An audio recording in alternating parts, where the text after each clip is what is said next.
Are you ready to get raw, folks? I am the Mighty Plantain, and we are looking at Samuel Adams Rebel Raw IPA.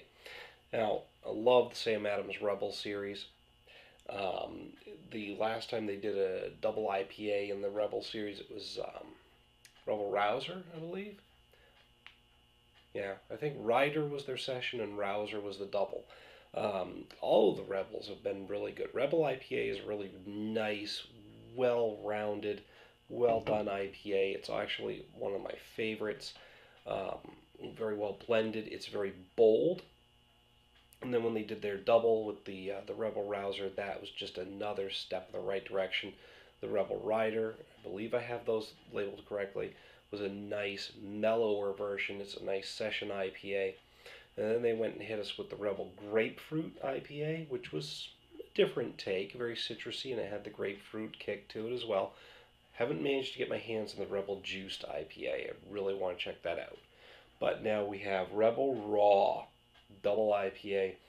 Comes in at 10% alcohol by volume. Says it's hazy from hoppiness. It says it's hazy, and the fact that it's raw tends to make me think it's unfiltered. And when we read the label, yes, it is unfiltered. Hoppiness is happiness. If you don't like big hop bitterness, this beer isn't for you. It's unfiltered, so there's all sorts of hoppy goodness in every can. But that also means it's a little cloudy. The recipe is raw because it's evolving. Turn over the can and make sure it's brewery fresh. Drink it now. Recklessly shoved hops in here so that you can enjoy a fresh blast of hops from every sip. I think this is their attempt to kind of start getting into more extreme brews, which is nice because I do like Sam Adams. I think they've got some great stuff out there still.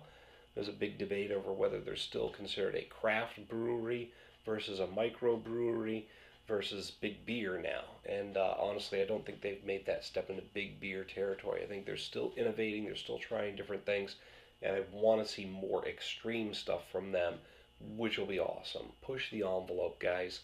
I love it when you do it. Now, this is 12/12/2016, and today is November 20. Crap. Well, it's Black Friday. It's the day after Thanksgiving. It's the 25th, I believe, this year. So we're a ways ahead of the expiration date on this. It is still brewery fresh. A little tip I picked up from Tim, thank you very much, on some of these unfiltered IPAs. It's a good idea to roll the can nice and gently just to get some of those particulates off the bottom of the can and suspended back into the beer. So we'll give this one a couple of rolls, and we're going to tap the cap. Rolling it around has jostled it up a bit. We're going to tap the cap, that hopefully knocks some of the air bubbles off the side, provides less cavitation points, and it doesn't explode on us. Science, bitches.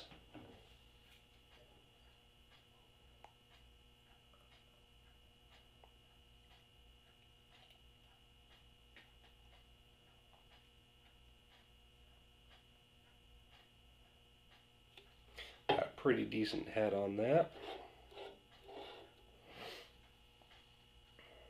Gonna have to wait for it to settle a bit. It is quite cloudy and very effervescent as well. There's a lot of bubbles coming up off of that. But it is a very nice, pale, honey colored, but quite cloudy. I don't necessarily see a lot of particulates in. Oh, wait. Now the air bubbles are saying there's a slight amount of particulates in there.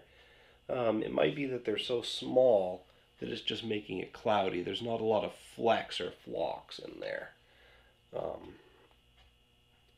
Very interesting beer. I love how effervescent this is. I'm actually transfixed watching the bubbles hit that cavitation point that's etched into the glass and bubbling up. There's a lot of them coming through.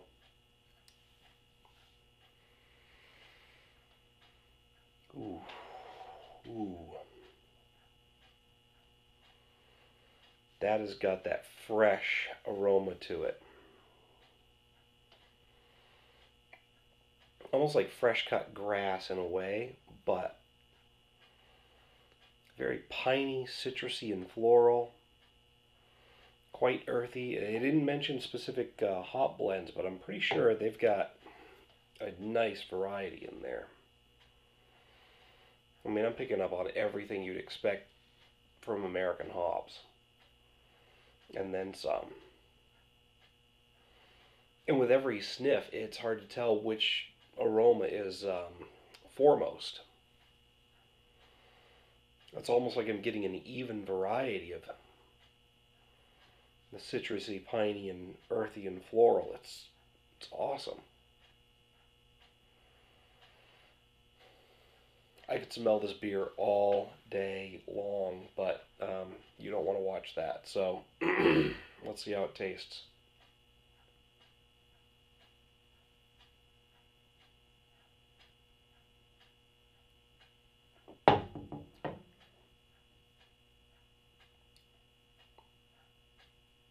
It's got a nice medium mouthfeel, extremely smooth.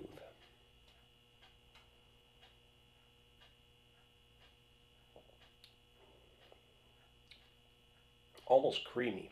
If I didn't know any better, I'd think it was on a nitro, but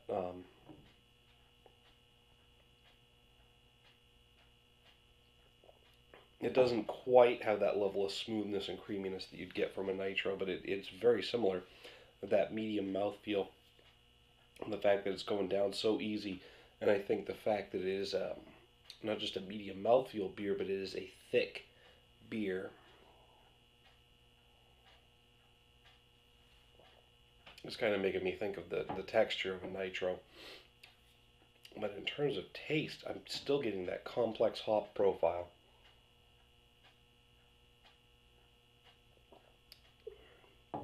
There's enough of a malt backbone there that it doesn't taste like hop tea or hop water. So it stands up, but none of the malt characteristics are really coming through above the hops. It's all hops.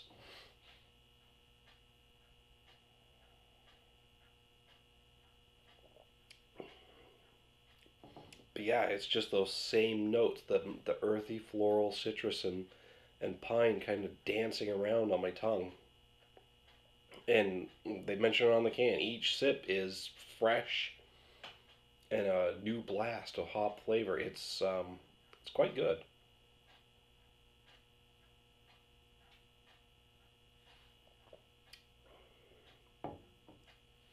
I think I gotta hit this with a 4.5 out of 5. I really want to push it up to a 5, but as I'm drinking it, I can tell that this is not one that you're going to be able to enjoy several cans of in a row and still be quite as thrilled about it at the end of the evening, and that's really the only detractor for me.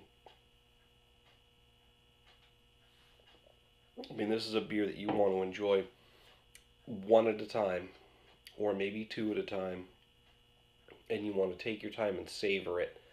But you're not going to sit down and drink four of these, the whole 4-pack in one night. One, it's a higher ABV beer, but two, I can tell by the time I get down to the bottom of this one, it's going to be borderline cloying with the hop character. It's going to be almost too much. Pardon. So I'm probably going to keep the others in the fridge, and I'm going to drink maybe one a week. I might have a second one tonight, but this is definitely a beer you're not going to sit down and just pound. You're going to savor it, and you're probably not going to want more than maybe two in the same evening, because it can be it's going to get overwhelmingly cloying on the palate at that point. But like I said, 4.5 out of 5. Not quite perfect, and that's the only detractor for me, is the fact that I know I'm not going to be able to drink several of these back to back to back. But it's definitely a beer you should check out for yourself. Hit me up down in the comments, the email link down below. Love to hear what you have to say about it. I'll also put a user poll up here. You'll be able to rate the beer yourself 1 through 5. Unfortunately, I can't do the half ratings on YouTube. I only get 5 options for the polls, so flat numbers only. Hey, if you enjoyed this video, make sure to hit me up down below with a like and a share. and click that little subscribe button down there. Once you subscribe, you'll get a notification every time I post a new video. Till next time, folks, thanks for tuning in. Cheers.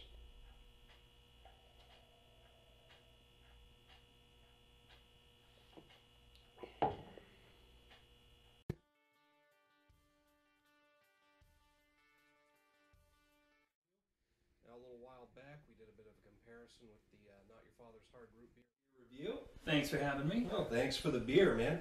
So, highly recommended by you. The Extreme Beer Fest this weekend. We'll be able to get a hold of, I believe it's the American